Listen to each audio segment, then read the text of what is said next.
Commander, it is my pleasure and privilege to present the illustrious candidate before you, waiting for you to proceed with the ceremony and rituals attendant to their admission to the order. Sir Edwin Ibsami and Sir Carmelo, I would like to welcome you in this order. Illustrious gentlemen, in the name of the order, I bid you welcome to our fraternal order association. You have been temporarily deprived of the light to symbolize the political darkness when our people lived in Sanford during the time when Dr. Rizal was forcibly marched to the field of Agumbayan, where he was executed on the fateful morning of December 30, 1896. In this brief interval, I ask you to pause and meditate the sublime sacrifice of Dr. Rizal that won for us the vibrant spirit of nationalism and nationhood. We trust you will always be reminded of the need and duty to keep alive in our minds and our hearts the virtues and teaching of Islam. Our rules prescribe that you give the testimony of your intention in seeking admission to our ground, of your character and moral conduct, and of your willingness to accept the strict discipline of knighthood. I will ask you the following questions that will serve as testament of your intentions in seeking admission to the order. Please answer these questions affirming your willingness to be a member of our fraternal organization. Have you studied and preached to further study the teachings on patriotism and love of country of our hero, Dr. Rizal? Answer. Yes, sir. Do you promise to conduct to the best of your ability your life as a good man in accordance with the principles and idealism of Dr. Rizal? Yes, sir.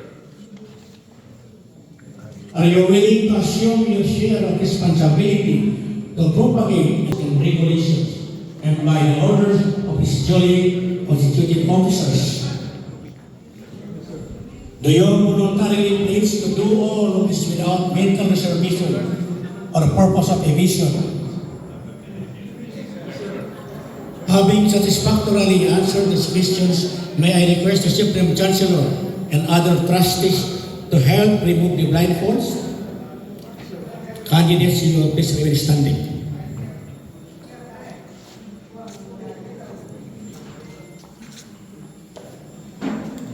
Lights on, lights on. Lights on lang. Alisin mo na yun.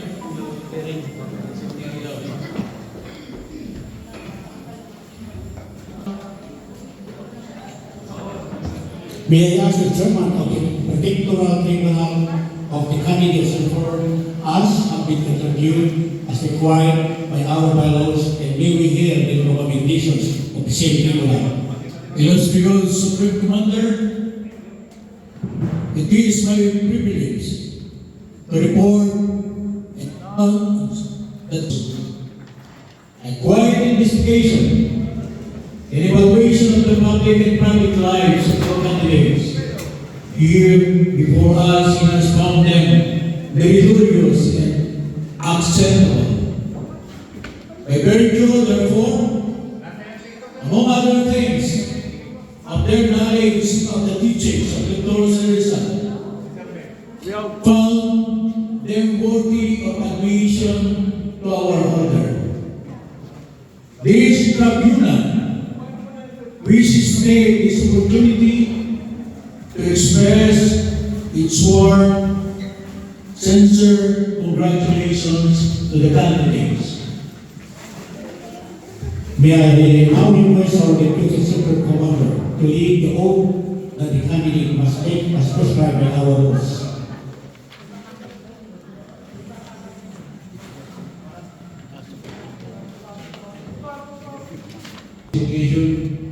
May I request our brother to please rise to stand with this in this oath-taking ceremony. Please rise, brother Miles.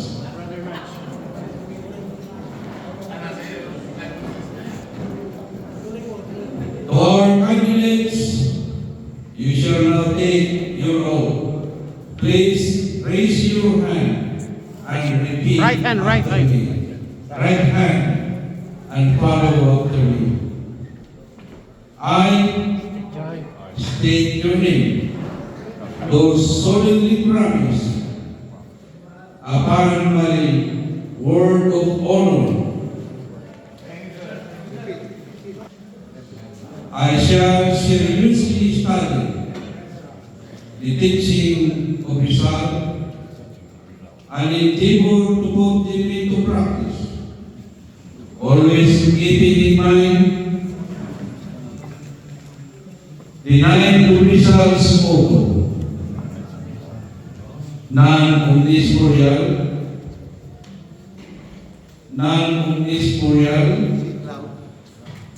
not everything in me legal.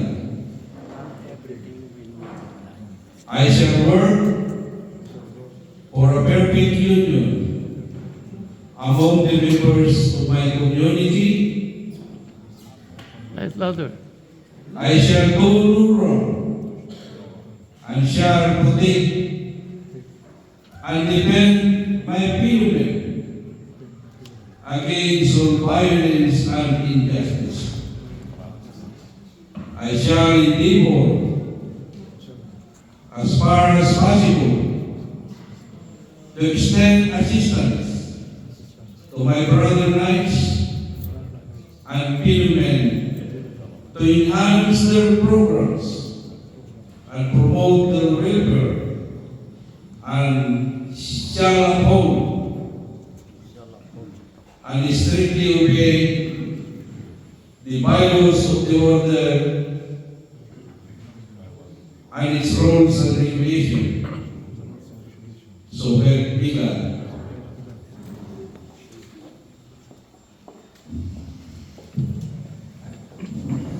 Illustrious Supreme Commander, having complied with the required test of their loyalty and devotion to the teaching of our Rizal, I rise to assume the privilege of petitioning for the solemn dubbing of knighthood.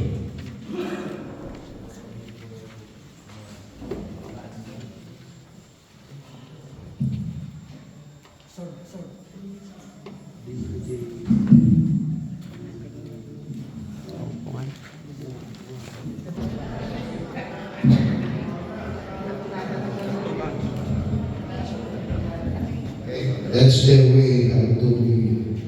Okay? Then, Carmelo Tultulano.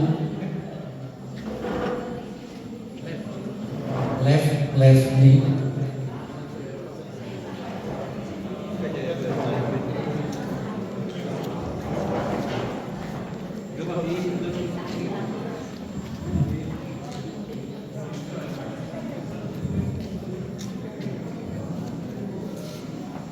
by virtue of the authority vested on me, by the Constitution and bylaws of the order, I W.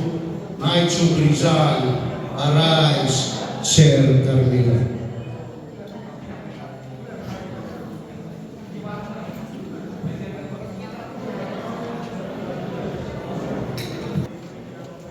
By virtue of authority vested upon me, by the Constitution and bylaws of the order, I W.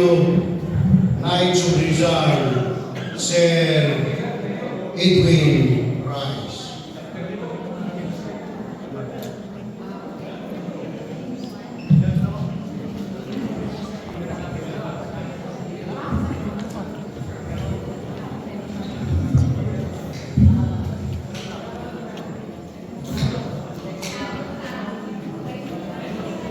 May I request the sponsors and their ladies to please come forward and assist the candidate if the candidates are pinning their medals.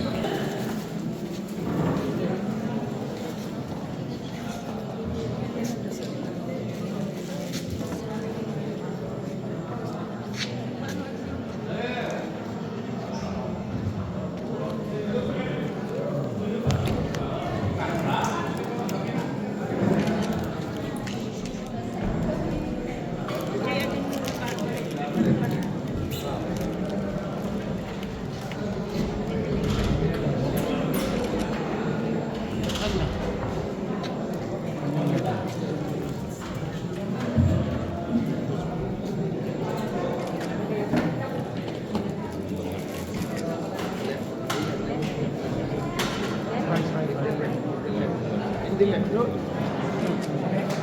ba left yan? Left Left. of the candidate. The heart.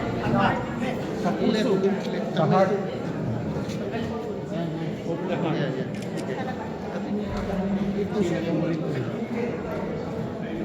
Pwede mong do... Sabihin mo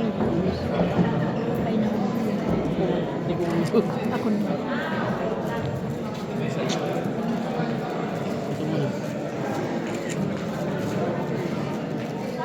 Dito terminatan siya.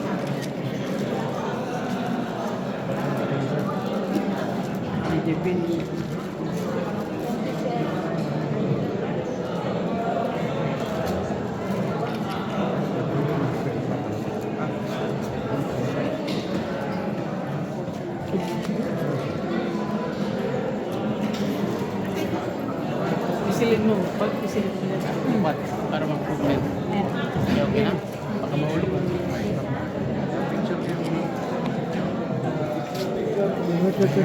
Tumanggal na kasi. One, two. Hold on lang. Face in the audience. One, two. Let's face the audience. Carmelo. Let's face the audience. Face the audience. Dito lang para makita naman natin yung background.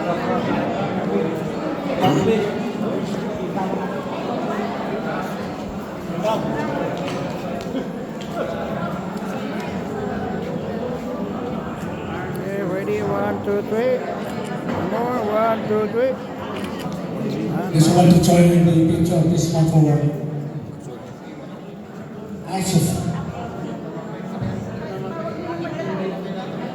Give him 3 light tops at the back. His left hand will rest just above the belt of his brother knight. With a smile, he congratulates and welcomes his brother knight. Then the other brother knight will turn Right over left. first brother knight by repeating the same hand gesture. And also the English. Big phrase.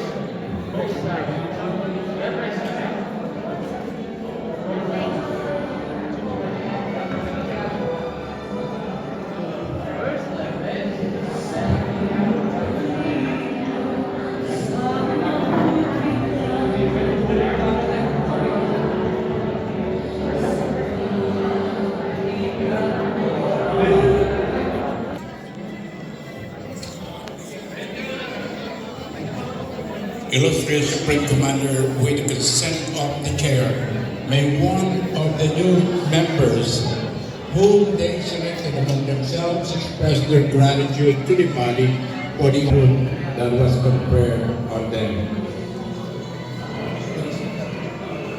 I'd like to call Sir Carmelo, who will give a short response. Yes, a short response. And a response from being face the audience.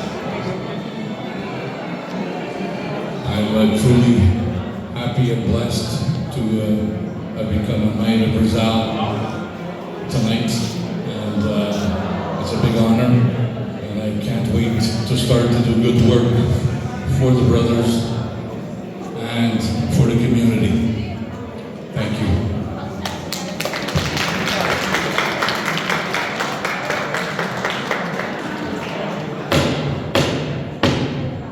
This ends our ceremony for the first degree of knighthood.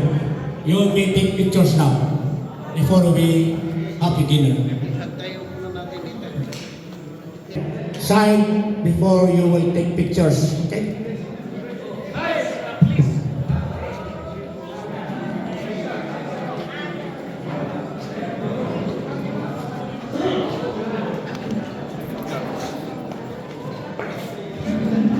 Welcome.